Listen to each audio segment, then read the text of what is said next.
Hello everyone. This is going to be our slope-intercept form from equations and graph reteach. In this video, we're going to go over slope-intercept, which consists of finding our slope and our b, which is our y-intercept, from graphs and identifying them from equations. The first example we're going to go over is this graph here. In our graph, even though our graph isn't labeled, the 2 points that lie within our line are.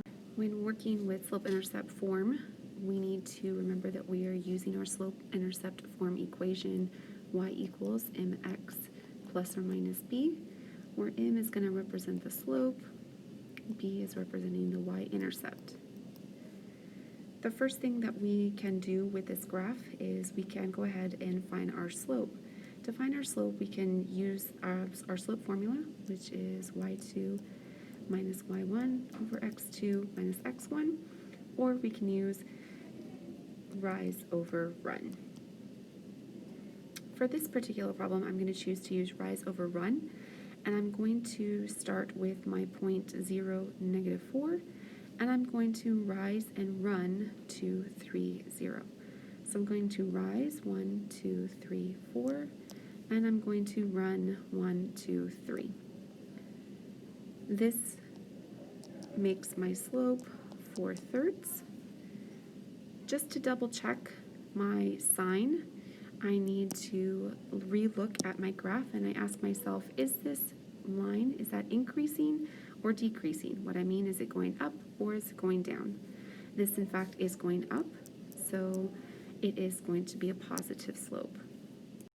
From here, I can go into identifying my y-intercept, which we label as b, and we can easily identify that by highlighting our y-axis and running our finger along that and asking, where does my line touch that y-axis? So it touches it here at negative 4.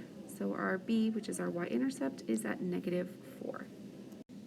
Now that we have identified both our slope and our y-intercept, we can go ahead and plug it back into our slope-intercept form equation. So again, we are using the equation y equals mx plus or minus b. So now all I do is substitute. I have y equals, I'm going to substitute m for 4/3 x, and my b is negative 4. And I substitute my negative 4 in place of the b. If you're given just a set of equations and it is asking for finding or identifying the slope and the b of the following equations, all you would do is remember that our slope-intercept form equation is y equals mx plus or minus b. I take that information and I kind of just rewrite it over my equation that I'm needing to identify, and I go ahead and I just kind of draw a line above them, which helps me identify them easier. So in this particular example, m is equal to 2 and b is equal to negative 2. Looking at our second example, with the equation y equals negative 5x minus 1, I write my y equals mx plus or minus b above it, and I kind of hover over or draw an arrow, and m is equal to negative 5, b is equal to negative 1.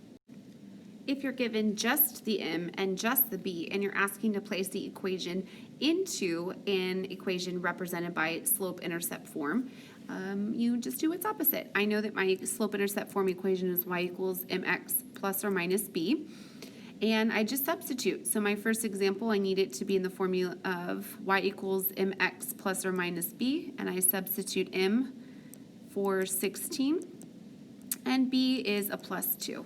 For my second example, again, I'm using y equals mx plus or minus b. I have m is equal to 9, and I have b, which is equal to 1. Alrighty, well, this video finalizes our first part of slope-intercept form. You are now able to go in and work the practice problems, and when you're finished with the practice problems, you then can move on to actually taking the retest reteach. I hope everybody has a great day.